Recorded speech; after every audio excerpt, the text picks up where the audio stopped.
What if what didn't work out was just a preview of exactly what it feels like when what is meant for you finds you? Welcome to Wandering the Wild Mess with Heather Morgan. I am so happy you're here. All right, y'all. I am going to throw in some exciting, positive love stories here. I mean, kind of love stories. A little bit about, I know my last episode was really talking more about the heartbreak and betrayal and all that. So I want to throw in a little bit of positivity for you around when a relationship doesn't work out, and it's not a bad reason. It's just, it wasn't for you forever. And instead of looking at it like this sad loss, like, why didn't it work? Like, that was the person. I really thought it was them. I really wanted it to be them and it didn't work out. And I want to show you how another reframe, I'm big on the mindset reframes, and kind of throw in a different perspective. I saw there was this poem that if you follow, I think her name's Josie, she has amazing poetry. And I had written a comment. She wrote a poem and it was kind of about like this person not being your person, but just kind of appreciating it for what it was. And it got me thinking, and I had written a comment that got a lot of people writing back to that were like, yeah, that's exactly how I feel. And I basically just said yeah, it's a beautiful reframe when I think about a certain person that I really liked how I felt around them. And instead of kind of grieving that didn't work out and that wasn't for us, I really see it as thank you for previewing exactly what I want it to feel like so that I know it's possible. So I want to tell you a little cute story that was in my experience that I'm at a place I can talk about now a year later that will kind of maybe make a little bit of sense about the last episode if you listen to it about betrayal. But basically, there was an instance after the betrayal of that first relationship where I got cheated on that I was just kind of at an interesting crossroads. And I was I don't want to be in a relationship, of course, again. And I was very lost. And I think sometimes, and whatever you believe in, like God, the universe, source, whatever, I think sometimes you get exactly what you need when you need it, as far as the lessons, the previews, all of those things. And this was a moment where I can look back now a year later and be like, oh, yeah, this is exactly why this all happened this way. And I hope that encourages you right now, wherever you are in your life, to remember that this moment you will likely look back on and be even when it's painful, and be oh yeah, that all worked out for me. Just like they say, you can only understand life backwards. I know it's hard to feel that way in the moment, especially when it's something hard happening to you, but it all works out for the best. And let me share exactly why and how that all magically happened for me. So after the whole being cheated on for my first time incident, I was by myself at the Rudder in Hendersonville. Shout out to the Rudder. And I was sitting at the bar, having some dinner or whatever. And there was a guy sitting at the bar, on probably to the other corner, to the right of me, that I could see. And he caught my eye. I was like, oh, he's cute. I mean, he had a mustache. I'm a big mustache girl. But I didn't think anything of it. Well, and I was like, oh, he's a little younger, which you know how that goes. And well, maybe you don't. But if you know me, you know how that goes. And then later, there was another guy came and sat by him. And I was like, oh, he's even younger, whatever. Didn't think anything of it. I'm just sitting there. Well, the next thing you know, I kind of noticed, because I can see them in my vision pretty well, that I think the bartender ends up giving the first one a shot. And doesn't matter, again, just observing because I'm sitting there alone. Well, then the other one, so I'll say number 2 mustache, also with the mustache, comes over and was like, hey, so did you buy my friend a shot? And I was like, no. Like, I don't buy men's shots. And not that I wouldn't in that scenario, like for my, you know, my guy friends or like whatever, but like not across the bar, gonna buy a guy a shot. I have not done that. I don't think I would. So I was like, no, I don't do that. And so anyways, whatever reason, we spark up a combo and it's like instant, like just like we've known each other forever. We're just like yapping it up. I literally don't even like as the night goes on, then we're still talking. So his friend ends up coming over and sitting with us. And he's like, because he had left his friend to talk to me. So now the friend's over and then we're all like talking. And he just got out of the Marines and moved. And I think he was stationed in California and then, was from Louisiana and literally had just moved like a week or so. I don't even know. Like it was a short amount of time. So anyways, they were like, oh, where do you go out here? And so this other guy at the bar, if you know the Rudder, people are just talking to everyone. They're like, oh, Jolly Ollies, which there's like no bars or anything really in Hendersonville. That's like the one, you know, whatever. And then they're like, what about the local? Yada, yada, yada. So we end up kind of like bebopping around. Like who even knows? Don't even know. I end up going with him. Like, I don't even know this is who I am. But again, I'm betrayed. So apparently I'm just feeling a little like, okay, I'll use a distraction. And the craziest thing about this is I had literally like prayed. I was like, gosh, I really wish I could just like meet someone that was close to Hendersonville. I had like said that out loud a couple of times, like not even a week before.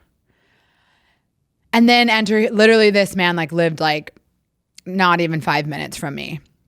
So we end up like having a whole night, like going out with this other guy, like his friend ended up going back to some of their other Marine buddies were coming into town. It was a whole night. Well, that night ended up being like a couple of weeks of us just spending a lot of time together.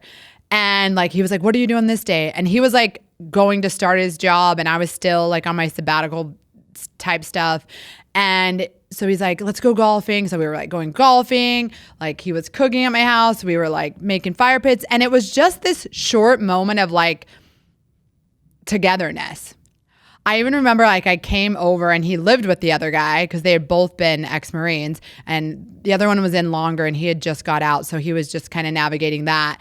And so he invited me to come over to watch football with them. But then I was like taking a while and I finally got over there and they didn't even eat. They were like, oh, we were waiting for you. And I was like, I'm not even hungry. They were like, he was like such a good dude, but not in like a kissing my butt kind of way. Just like, I'm just like a good person kind of way. Like, cause he would give me crap all the time. And I remember like after one of the first nights we like had hung out and we had like woke up, drank coffee, yapped the whole morning, stayed up all night talking, then the whole morning, yapped all morning, literally about everything.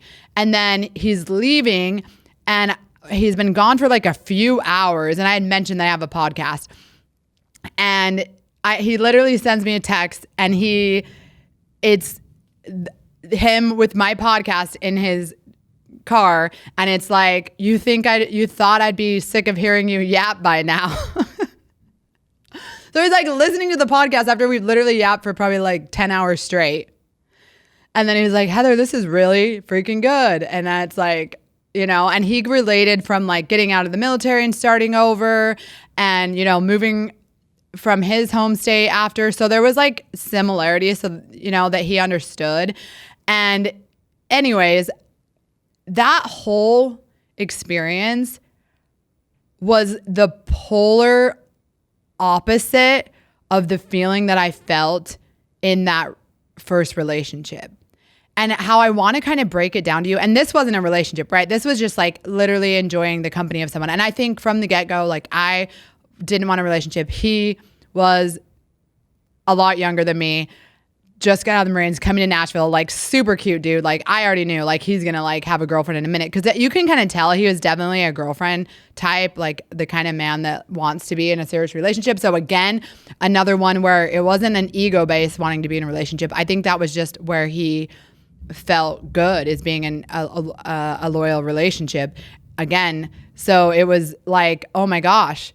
So I kind of knew it was never going to be anything, but I think we just vibed so well that we were just like, let's just keep hanging out. And because it just felt like we should. I don't know how else to explain it. And there were so many moments. Like I remember him saying like, you literally know more about me than like this girlfriend I had for like 3 years.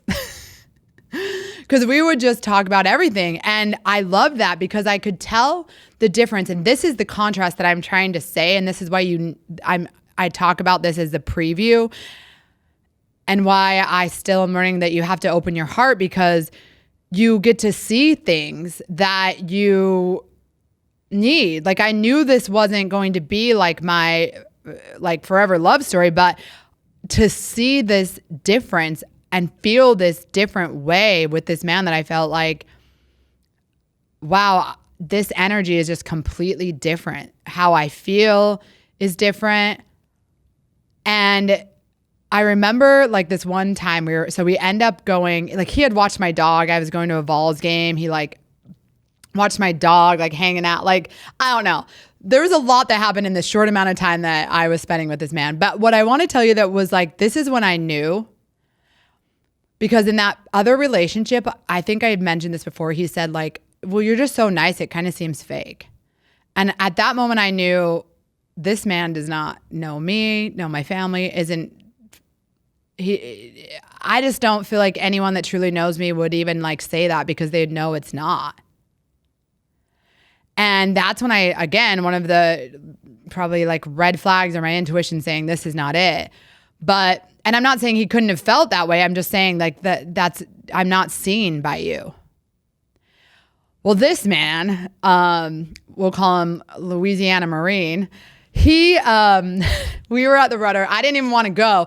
Well, I did want to go, but all of his Marine buddies are in town coming out to Nashville. So he's like, well, we're going to go to the Rudder, like come. And I was like, no. And he was like, no, just wear that. Just come, blah, blah. I was like, I'm not wearing this. I don't look cute. I just got back from Knoxville. He's like, no, you look great. Like, so just, and genuine, with it. So I end up going and I go to the bathroom, and I'm telling you the story, guys, because this is just like, when you hear it, you'll know. So I go to the bathroom. There's only one stall. There's this cute little girl that's coming out of the stall when I'm about like waiting to go in. She goes, oh, I'm sorry.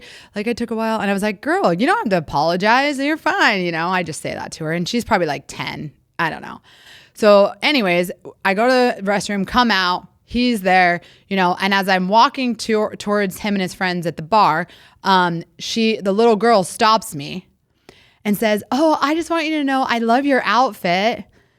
And I was like, oh, hey, thanks. Like, I love yours too, like just kind of, and it was just really cute of her. And I kind of glance over at him because he's standing at the bar, like watching this, because I hadn't made it there yet. And he goes, little girl is like you, like a little you. That's probably how you were as a little girl. And I know that sounds like so, it's so,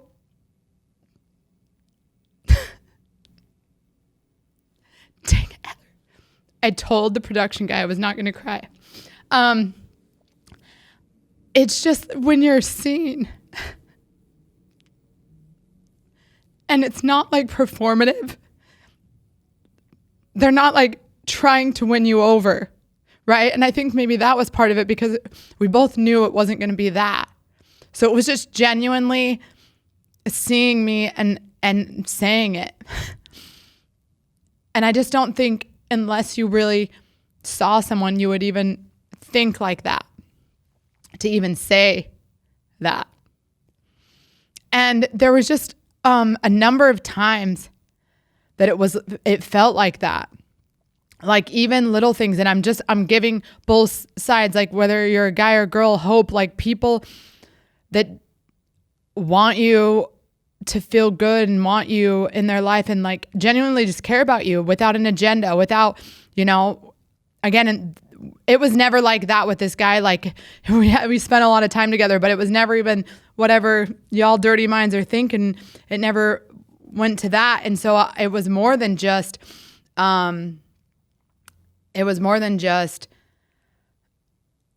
for anything other than just like this actual, like two people just like genuinely connecting with each other. And even in the most ways when they talk about like masculinity. Like these are a whole bunch of Marines, and we end up one night they're at my house, so they're all there, and they're like, we're making a pizza in the kitchen, we're gonna go out by the fire, they have like music videos on my TV, and they're all just all over my couch or whatever. And so I am just standing there like watching, like I don't even know what we're playing, like Zach Bryan on the on my TV, and they had like YouTube on, and I'm standing there, I'm fine, and he literally goes and was like, pulls a chair from my kitchen because I'm standing, and is like, oh, and tries to play it off like, oh, I don't want you to, tries to make it not seem like he's like some simp or something in front of like his Marine buddies. But it wasn't like to be a simp. It was literally just out of respect for me. And that was even the case, like we were making the pizza. Like, I'm telling you these small things because this is what I feel like, or what I needed to see as a preview. This is what like a secure man that truly wants you to feel good. These are like little actions that they do. And it's not to perform for anyone else. It's because they genuinely want you to feel good or not feel bad.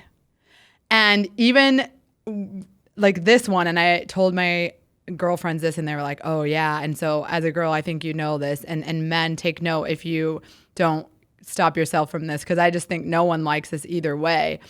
But and we weren't even together, but there was a really cute bartender at the Rudder when we were there, like literally absolutely gorgeous. She had like a boyfriend waiting for her, but like it was like you could not stare at her. She was absolutely breathtaking. And I noticed it. I mean, I could just feel everyone was like, oh my gosh, she's beautiful.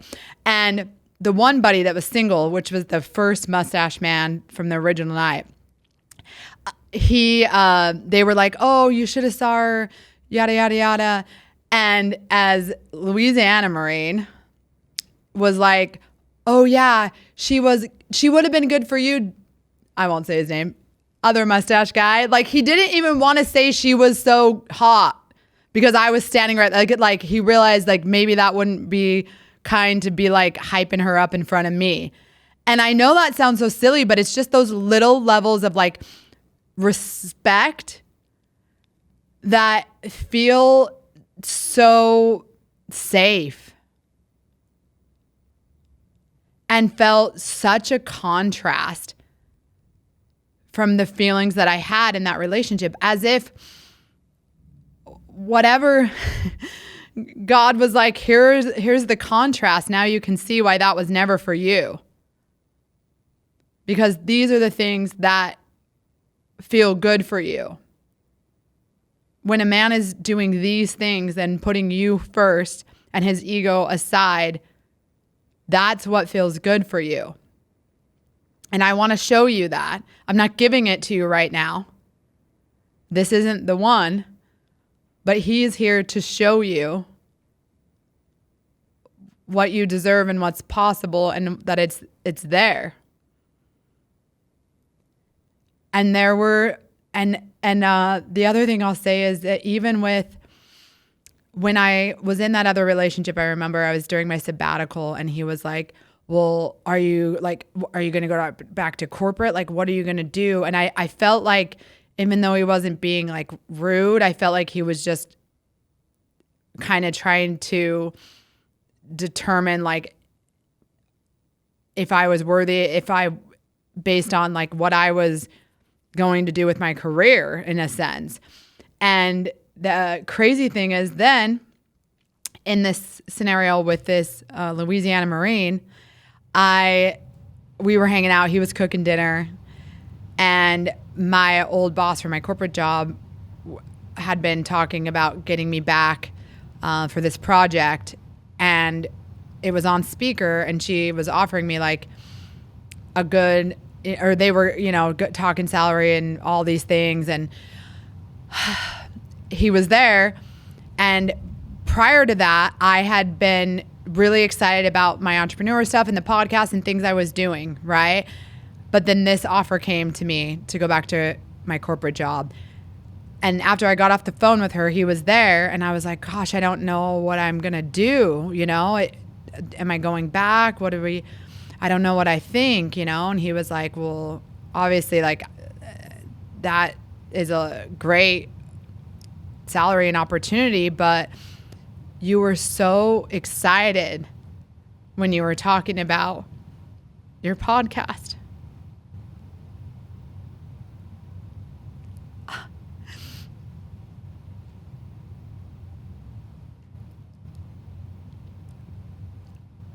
And I wish I could I didn't, thank goodness I'm not this much of a crybaby in person. And if he listens to this, it's going to be embarrassing, but I'm here for it. But it truly like meant so much because it was like, someone being like, do what makes you happy. And like meaning it like, but you were, just so you know, you're like, you were so, you know, like how I lit up. And like the fact that you could see that and you acknowledged it.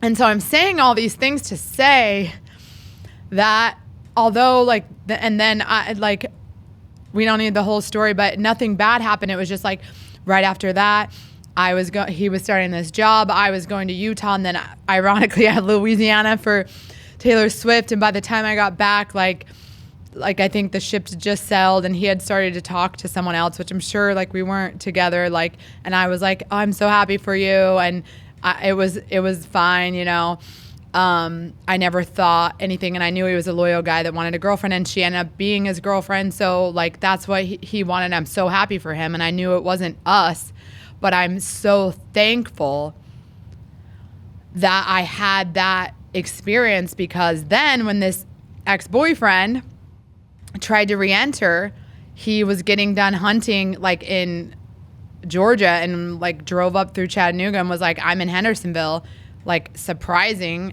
me, and came to my house and took me to dinner and was like trying to get me back. And I remember that he had spent the night, because obviously he lived in Knoxville and he was driving from there. And in the morning he got up and was making coffee. And when I got up and I saw him in the kitchen, and that feeling of me walking out to him, the contrast of how so much different it felt those weeks of walking out with the Louisiana Marine there, it was completely different. It was like this, not only did this show me the contrast, it like made it so clear that there was no possible way that this Knoxville man was ever for me, because I don't even enjoy this feeling, because it doesn't feel like it's supposed to. So the next time you're thinking that something that you love and it feels good with them, and then it doesn't work out for whatever reason, I just want you to know that sometimes we need to see a preview of something to know what's meant for us, so that we don't accept what's not meant for us. Because I can tell you that I'm not going to ever put myself in a relationship that doesn't feel just as, if not better, than I felt being so seen by that person. Because I know how good it can feel. And that's the bar. I have to feel that safe. I have to feel that cared for. I have to feel that seen. And I have to feel that understood. Like where we're just yapping and it's just like, this is like every topic is open. I'm an open book. I'm a yapper. We're doing this life. We're just yapping along. And if it doesn't feel like that, then it's just not for me, and that's okay. So if that's you, if it doesn't feel how you want it to feel, you can change it. We can change ourselves at any time. I know I say that, but there are so many beautiful things when we let go of the things we think are good enough for us and go after the things that we truly, truly want. Again, I'm going to plug wanderingthewildmess.com, because there's so many tools on there. I even have a Becoming You Again guide, helping after you get out of a relationship and navigating just starting over.